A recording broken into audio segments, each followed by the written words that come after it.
Bueno, Fernando, tenemos que ir ahora a un diálogo con el defensor del pueblo, Walter Gutiérrez, porque hoy se define en la Corte Suprema el caso de Ana Estrada, ¿no?, para que ella tenga una muerte digna. Ya se resolvió esto en primera instancia, pero ha sido elevado en consulta a la Corte Suprema. Doctor Gutiérrez, ¿cómo está usted? Muy buenos días. Carlos, Fernando, buenos días. Buenos días, defensor del pueblo. Doctor, evidentemente la expectativa está hoy cifrada en la decisión que pueda tomar la Corte Suprema. ¿Confía usted efectivamente en que los argumentos que se asumieron, sobre todo en la primera instancia, cuando se falla en favor de la aspiración de Ana Estrada, puedan ser corroborados en esta segunda instancia en la Corte Suprema? Sí, confío plenamente en que la Corte Suprema va a resolver positivamente, va a reafirmar la sentencia de primera instancia, tomando en consideración no solamente los hechos, sino sobre todo la argumentación jurídica que se recoge en la sentencia y en la demanda presentada por la Defensoría en favor de Ana Estrada. Claro, doctor, ¿por qué el caso fue elevado en consulta? ¿Cuáles fueron los motivos? En realidad, este es un trámite absolutamente normal. Lo que sucede es que el amparo que nosotros presentamos lo que busca es que se inaplique, es decir, que para el caso concreto de Ana Estrada no rija el artículo 112 del Código Penal que tipifica el homicidio piadoso. Tal vez convenga, en favor de sus oyentes, que explique muy rápidamente los hechos para que se pueda comprender bien el caso de Ana Estrada. Mire, la señora Ana Estrada es una persona diagnosticada con una enfermedad muy grave, incurable, degenerativa y en una situación muy avanzada, en una etapa muy avanzada. Esta enfermedad se llama poliomielitis. Esta condición en la que ella está requiere medidas invasivas para poder continuar con su vida. Y en realidad ella con el correr de los meses, de los años, ha ido perdiendo todos sus espacios de intimidad, de privacidad, de libertad. Es una enfermedad además muy dolorosa, muy agónica, y de no declararse fundada finalmente la demanda, ella va a tener una muerte, como digo, agónica y dolorosa. Conviene que también digamos que esta situación, la que estoy describiendo, en ningún momento por ninguno de los demandados, es decir, ni por el Ministerio de Salud, el Ministerio de Justicia, el propio Ministerio Público, han puesto en cuestionamiento esta condición. Más aún, el juez de primera instancia, que es bueno recordar el nombre de este inteligente y humano juez, el doctor Jorge Luis Ramírez Niño de Guzmán, señalaba que los informes médicos que hemos presentado acreditan plenamente el estado de salud de Ana Estrada y sobre todo acreditan también cómo va a tener un final muy doloroso si es que la demanda, como decía, no se declara fundada. Y algo más que quisiera agregar en relación al juez. El juez de primera instancia, en su fundamento de la sentencia, señala que hay que tener presente que el dolor no puede ser concebido solo desde una esfera física, sino también desde una esfera emocional. Y por eso considera él que no es factible restringir su libertad, es decir, la libertad de Ana Estrada, y su derecho a morir con dignidad, porque la manera como ella está viviendo, y peor todavía cuando esto sea mucho más avanzado, va a perder absolutamente todo, y sobre todo ella es consciente y va a seguir siendo consciente de todo lo que le está sucediendo. Doctor Gutiérrez, yo quisiera que nos confirme si aquello que se le van a conceder en la decisión de la Corte Suprema es el derecho a poner fin a su vida cuando ella considera que las condiciones de vida son indignas.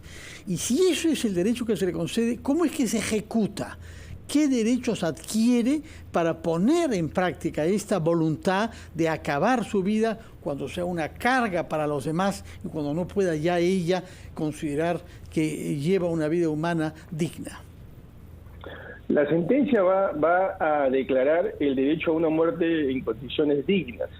Va a reconocer su derecho a la dignidad, va a reconocer su derecho a decidir ella, como usted bien acaba de señalar, el momento en el que debe poner fin a su vida. Y va a reconocer también la sentencia el derecho a no sufrir tratos crueles e inhumanos. En efecto, como también ha señalado usted muy correctamente, no es que ella esté pidiendo que la dejen morir. No es que ella esté diciendo que mañana o pasado, una vez que la sentencia sea confirmada, ella decida morir, sino que en algún momento de su ruta vital, en algún momento cuando ella considere que ya esa vida que le ha tocado vivir no es digna de ser vivida por la situación, por todos los espacios vitales, existenciales que se le cierran, y siendo ella plenamente consciente, ella toma la decisión. ¿Cómo se materializa eso?